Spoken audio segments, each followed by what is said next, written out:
नमस्कार, द देसी अड्डा पर आपका स्वागत है। मैं हूं राकेश तिवारी।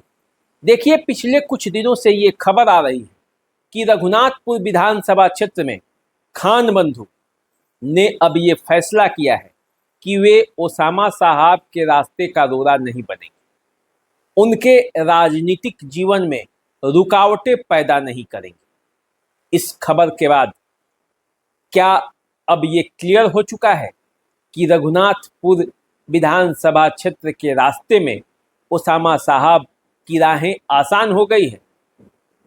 विधानसभा चुनाव में ओसामा साहब इस बार बड़े अंतर से जीत की कहानी लिख सकते हैं। देखिए, आज इसी पर चर्चा होगी कि क्या सचमुच ओसामा साहब की राहें रघुनाथपुर में आसान हो गई है। रघुनाथपुर की पूरी कहानी क्या है, ओसामा साहब के रास्ते के रोड़े कौन कौन से थे और उन रोड़ों में किस तरह से उस रास्ते को साफ करके एक आसान रास्ता ओसामा साहब के लिए तैयार किया जा रहा है, किस तरह से वे जीत के लिए आगे बढ़ेंगे या उनके रास्ते में अभी भी कई मुश्किलें हैं और उन मुश्किलों को दूर करने के बाद ही रघुनाथपुर की जो लड़ाई है उसे जीती जाएगी। चलिए इसी पर पूरी चर्चा करते हैं और इस चर्चा की शुरुआत करते हैं ओसामा साहब के राजनीतिक जीवन की शुरुआत से ही। ओसामा साहब अब तक कोई चुनाव नहीं लड़े। रघुनाथपुर विधानसभा क्षेत्र से उनके चुनाव लड़ने की चर्चा है। अब देखिए, जब ये चर्चा सामने आई तो उसमें भी कई संदेह था कि ओसामा साहब चुनाव लड़ेंगे नहीं लड़ेंगे या हिना साहब ही सांसद का चुनाव लड़ती रहेंगी। लेकिन पिछले दिनों जब आरजेडी की बैठक हुई, उस बैठक में भी ये क्लियर हो गया कि अब ओसामा साहब को आरजेडी चुनाव लड़ाएगी और आरजेडी में चूंकि ओसामा साहब शामिल हो चुके हैं तो इसलिए आरजेडी ने जो फैसला किया है, एक कार्यकर्ता के तौर पर उनको मानना है और इसकी जो कहानी है, इसका जो प्लॉट है, उसे उसी समय तैयार किया गया था जब ओसामा साहब और हिना साहब दोनों आरजेडी में दोबारा शामिल हो रहे थे। उसी समय ये तय हुआ था कि ओसामा साहब कहीं ना कहीं से चुनाव इस बार विधानसभा चुनाव का लड़ेंगे और उसके लिए रघुनाथपुर सीट फाइनल हुआ। अब जब रघुनाथपुर सीट फाइनल हुआ तो इस यहाँ से दो रास्ते में कठिनाइयाँ थी, दो रोड़े थे। एक तो खुद यहाँ से आरजेडी के विधायक हरिशंकर यादव चुनाव जीते हुए थे, तो आरजेडी के सिटिंग विधायक का टिकट काट कर यहाँ से टिकट देना था। तो सबसे पहले जब ये सवाल आया तो हरिशंकर यादव ने खुद कह दिया कि ओसामा साहब के लिए वे अपनी सीट छोड़ सकते हैं, लेकिन यदि ओसामा साहब चुनाव नहीं लड़ेंगे तो इस सीट पर उनकी दावेदारी रहेगी। पार्टी टिकट नहीं देगी तो वे निर्दलीय चुनाव लड़ जाएंगे, लेकिन ओसामा साहब यदि चुनाव लड़ते हैं तब उनका कोई विरोध नहीं होगा। तो एक रास्ते का जो रोड़ा था वो ये खत्म हुआ। दूसरा जो सबसे बड़ा रोड़ा था वो था खान बंधु द्वारा इस बात का ऐलान करना कि ओसामा साहब के खिलाफ वो रघुनाथपुर से चुनाव लड़ेंगे। रघुनाथपुर से चुनाव लड़ने के लिए बज़ाब्ते रईस खान और सैफ खान, जो अयूब खान के बेटे हैं, सबने एलजेपी ज्वाइन किया। लोजपा राम विलास चिराग पासवान भी वहां गए।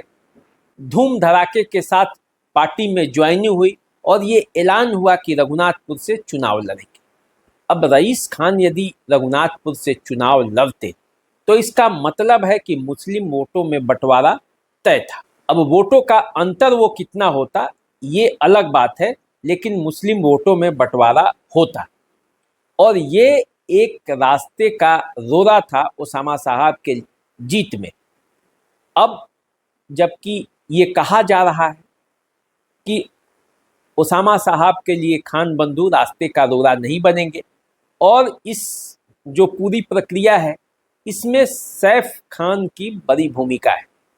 सैफ खान चूंकि पढ़े लिखे हैं तो वे अब कहते हैं, जैसा कि खबर मिल रहा है विभिन्न माध्यमों से, कि आपसी दुश्मनी नहीं होनी चाहिए, दुश्मनी की दीवार को आगे लेकर हम नहीं जाएंगे, जहां तक मामला था उसके बाद अब इसे खत्म किया जाना चाहिए, ओसामा साहब के रास्ते का रोड़ा हम नहीं बनेंगे।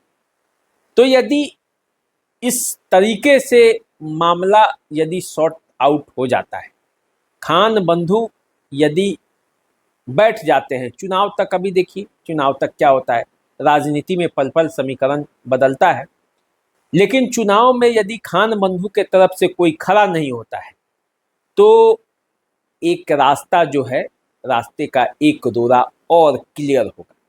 लेकिन इसका मतलब ये नहीं कि रास्ते से सभी रोड़े हट गए। आरजेडी के टिकट पर यदि ओसामा साहब चुनाव लड़ेंगे तो उन्हें चुनौती देने के लिए एनडीए का दावेदार अभी मौजूद है। बीजेपी के तरफ से मनोज कुमार सिंह की दावेदारी है, जनता दल यूनाइटेड के तरफ से विक्रम कुंवर हैं, राजेश्वर चौहान हैं, विकास कुमार सिंह जीसू हैं, अजय सिंह के नाम की भी चर्चा हो जाती है कि यदि दरौदा से नहीं टिकट बना, और दरौदा से चूंकि बीजेपी के सिटिंग विधायक हैं तो बनने की संभावना कम है, तो वैसी स्थिति में रघुनाथपुर की सीट से उन्हें उतारा जा सकता है। तो ये सब जो मामला है, इतने कैंडिडेट हैं, तो ये रास्ते के रोड़ा हैं। एनडीए और आरजेडी में जब मुकाबला होगा तो बड़ा जबरदस्त होगा। और यदि अयूब खान, रईस खान और सैफ खान, खान बंधु पूरा परिवार जो है, यदि ओसामा साहब के रास्ते का रोड़ा नहीं बनने का फैसला करेंगे तो मुस्लिम मतदाताओं में एकजुटता आएगी, और जब ये एकजुटता आएगी तो एनडीए इसे दूसरे तरीके से जनता के बीच ले जा सकती है और हिंदू मतों का ध्रुवीकरण हो सकता है, जैसे कि लोकसभा चुनाव में 2009 के बाद होते रहा है। शहाबुद्दीन जब तक चुनावी मैदान में थे, अब तो वे इस दुनिया में नहीं हैं, लेकिन 96 से लेकर 2004 तक जितने चुनाव लड़े उसमें हिंदू और मुस्लिम मतों का ध्रुवीकरण नहीं हुआ। 2009 में हुआ, 2014 में हुआ, 2019 में हुआ और 2024 के चुनाव में भी यही हुआ।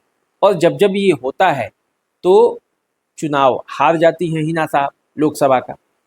तो यदि विधानसभा चुनाव में इसी तरह का हुआ तो स्थितियां बिगड़ेंगी और एक चुनौती खड़ा होगा, और ओसामा साहब को उन चुनौतियों से निपटने के लिए तैयारी भी करनी पड़ेगी। तो एनडीए की तैयारी है कि किसी भी कीमत पर, जो पिछले 2 चुनाव से एनडीए को यहाँ लगातार हार मिल रही है, उस हार को जीत में बदलना है।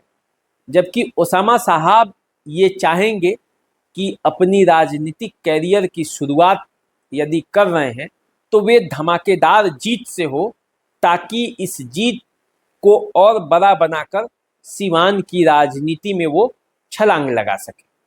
अब देखिए होता क्या है, रघुनाथपुर जब से नए परिसीमन में बना है तब से इस क्षेत्र में मोहम्मद शहाबुद्दीन का पैतृक गांव भी आता है प्रतापपुर, और इसीलिए रघुनाथपुर विधानसभा क्षेत्र हॉट सीट बना हुआ है पूरे जिले में।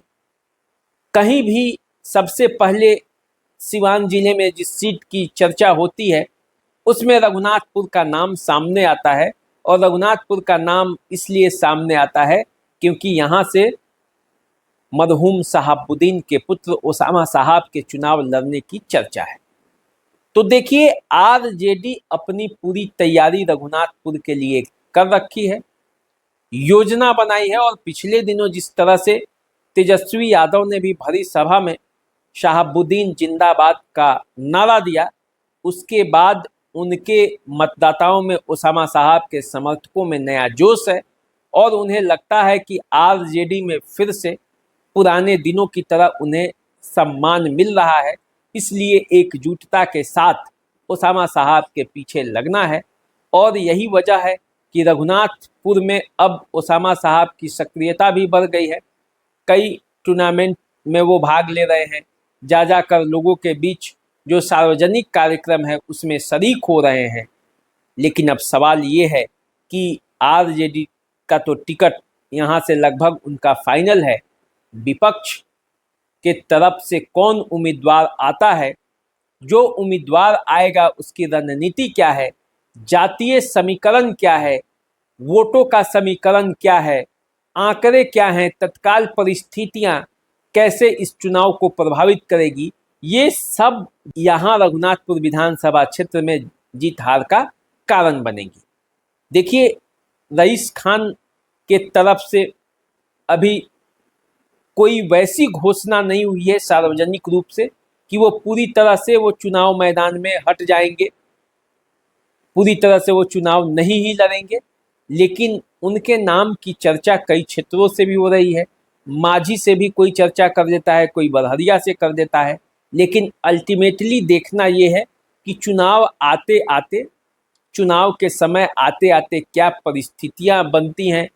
आरजेडी ओसामा साहब की जो ताकत है वो एकजुट होकर किस तरह से रघुनाथपुर विधानसभा क्षेत्र के लिए महागठबंधन की रणनीति बनती है, ये भी देखना है। तो चलिए, आप हमारे साथ बने रहिए और जैसे जानकारी आएगी हम आपको बताएंगे। आप हमारे चैनल पे बने रहिए, सब्सक्राइब कर लीजिए, फेसबुक इंस्टाग्राम पे हमें फॉलो कीजिए। अभी दीजिए इजाज़त, नमस्कार।